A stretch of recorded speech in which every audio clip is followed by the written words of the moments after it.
What is going on, everyone? My name's Boit, and I'm back with some more Age of Mythology. The Titans action spawning in the blue color, playing as Loki. Shaking things up already with the start of this game. We'll talk about it a little bit later. His name is Moore, and he is playing as Loki. His opponent today in the red color playing as Hades. His name is Shelty.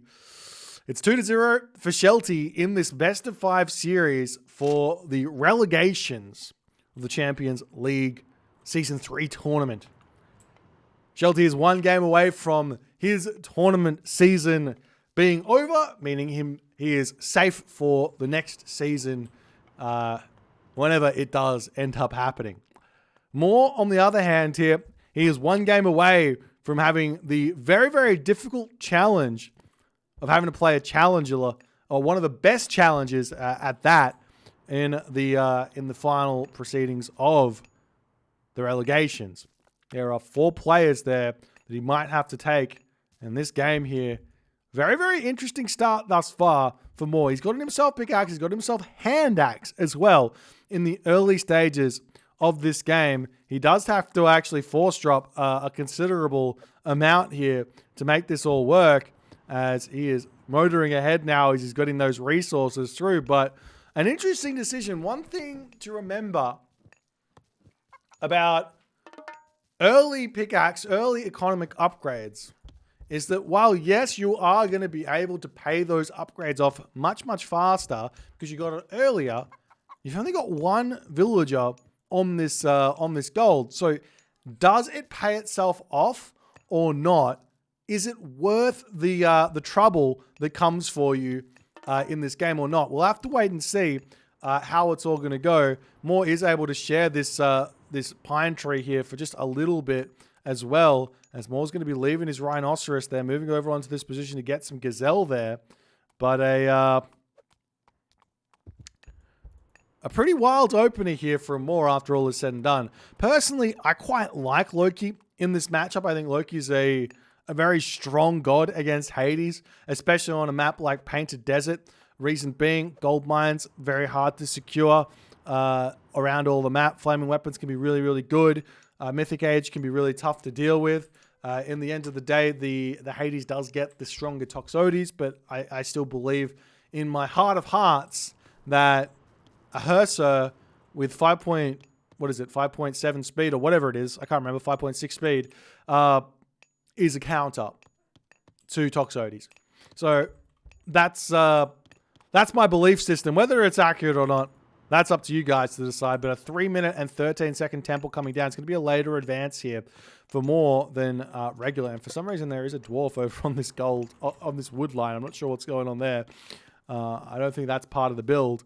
But Shelty, on the other hand, temple coming up, will be advancing for the 430, or he's going to be getting himself out the Ajax straight away here. It looks like the advance is going to come through straight away as Athena is going on at the moment. There's another dwarf going to be coming out onto the gold.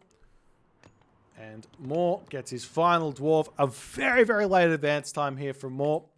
Because of that early pickaxe, you'd have to assume here. But I do always say, late advance, not the worst thing in the world. How many villages does he actually have? He's got himself 5 dwarves. He's got himself 5 villages for the wood, and he'll have himself, 7 villages on the food. So I really don't mind a late advance for Loki here against Hades. You get the Hersa pumping out.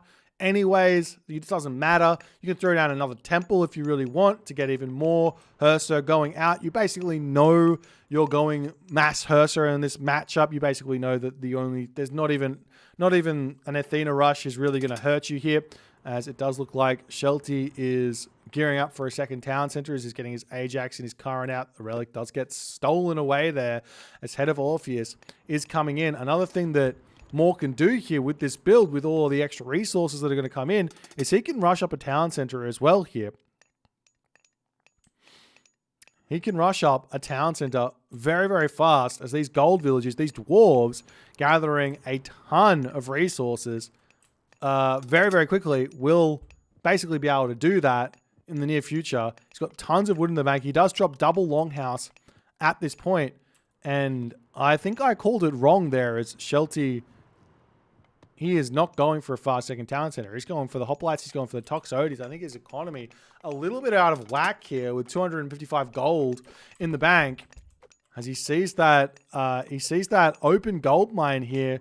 As the army pushes forward, the Hersa are already out, going to be targeting down the Minotaur here. More of Moore's buildings are up, and we'll see exactly how he goes if he can defend this. This is one of the very, very difficult things to deal with in this matchup, and in pretty much every civilization's hardest part about dealing with Hades is that early game Chiron. The speed, 5.5 speed. The army coming through, going to be picking off these dwarves, taking away the gold that Moore's worked so hard to get here. We do see on this position the Hersa, the troll, pushing forward to try and take down some villages here. I like the idea here, but the Chiron is already back in position to hold this one off. Watchtowers will be through for Moore, and that basically throws away any advantage of advancing this late. As the dwarves are going to pull off that gold mine, come over onto this position. The hoplites are already in hot pursuit there as Hall of Thanes is coming through, as Shelty going to continue to try and put pressure onto this location here as well.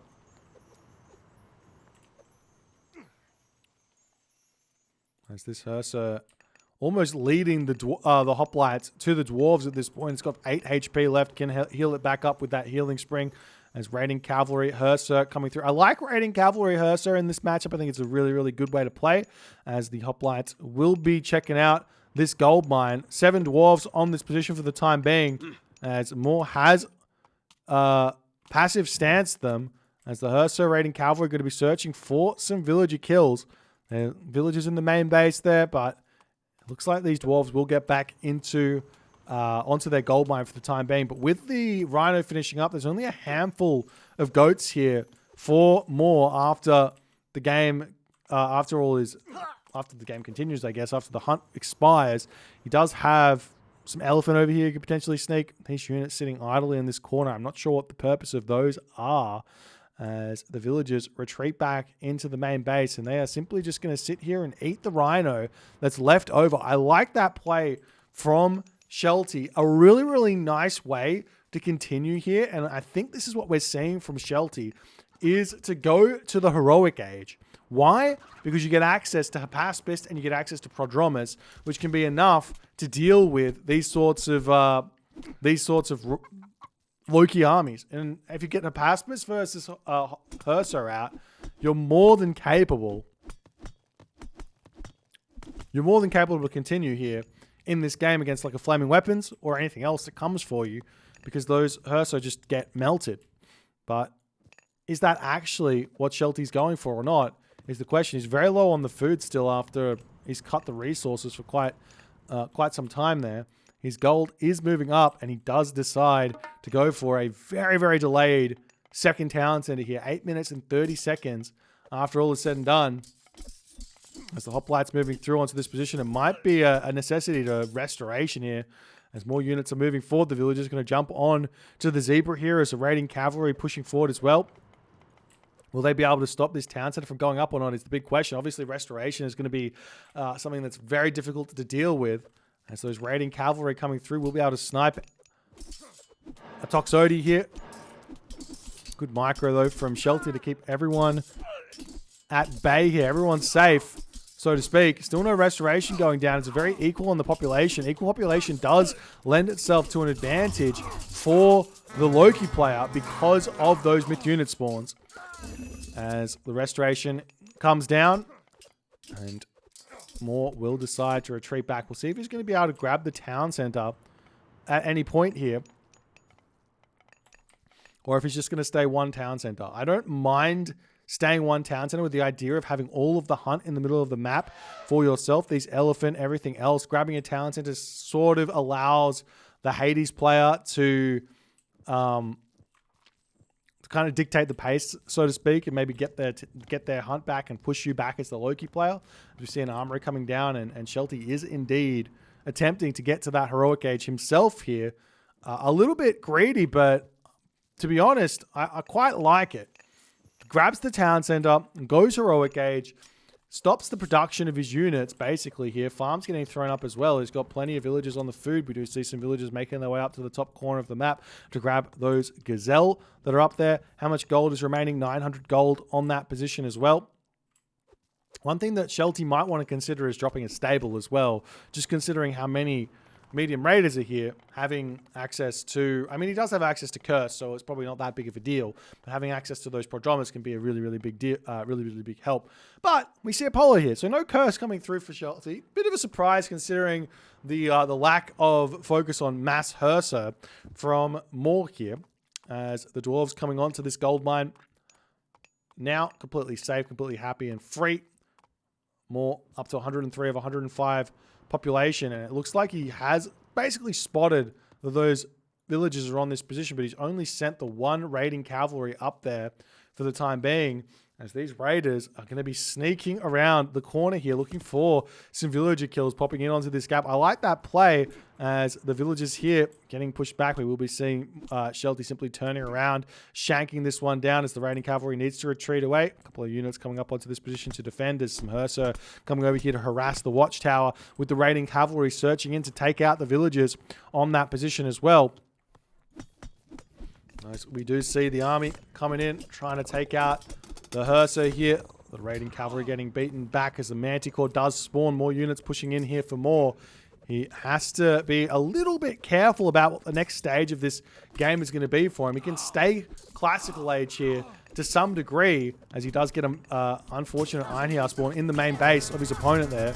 But if he stays classical age here, and he basically just tries to rush off of gold or get a gold star staying in the classical age, that could work out really nicely considering all of the medium raiders that he's made here in this game. As the Toxotes shooting away, trying to hold here. Shelty is at 110, 115 population, so in terms of that, there's not that big of a problem. The gold is out, however, for Shelty at the moment, but he will be pushing up to that 130 population as the raiding cavalry pulling back, and Moore will have to rethink what his next move is going to be. He's got his armory up. No armory upgrades coming in. Walls are getting dropped down on this position, though, by Moore. If you can stop the villagers from coming onto the gold mine, it's going to be a great way to play. We see the villagers deciding to move forward here, though, with all of the army out of position here for Moore. It looks like Shelty's making a great decision to break through, but Copper Mail is coming through. And I like that idea as well from Moore to continue the fighting. He doesn't really have an answer to the hoplites, however, as the raiding cavalry do immediately jump onto those villagers here that are getting pulled back. As the villagers kind of need to retreat back as well. He does have this elephant over here that he can eat as the army of Moore swinging across the map. He does have that mobility, 6.0 speed raiding cavalry, 5.72 speed Hersa here. Is the army going to be pushing in? Shelty is still at full population here. He doesn't have any armory upgrades. Do we see any more armory upgrades coming through here for Moore is the big question, as Moore's population is dropping very, very fast as the villagers jumping onto the gold mine now, trying to help him stay alive. We do see the Achilles coming through, and Moore's army just not enough here to break through the infantry archer army of Shelty. His defense is too strong here, it would seem, as Moore does decide he needs to get out of there. The villagers onto this gold mine for the time being, turning around, going to get a little bit of damage done as the raiding cavalry coming here, getting taken out as well. Any attempt at a couple more armory upgrades wouldn't go astray here for Moore either, as he does decide to get himself that copper shields upgrade, as he's going to try and break through this army of Shelty. But Shelty, he's got the villager lead, so he's got the economic lead, so this needs to be a really good fight to come through for the advantage for Moore. But look at this, the double manticores here are actually absolutely huge, and Shelty isn't even giving Moore a chance.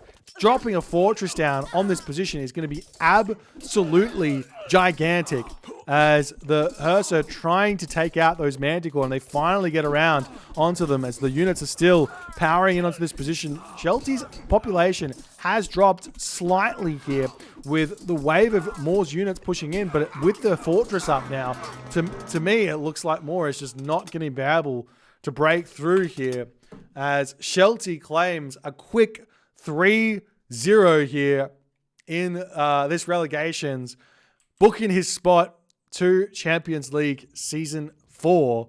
If you guys enjoyed it, please hit that follow button. If you're on the Twitch, if you're on the YouTube, hit that subscribe button. But the story here, really, is this build order any good? Time to hit the build order theory crafting wagon and have a think about it for just a little bit. Part of me feels like it's overkill. Part of me feels like the late advance is maybe too late.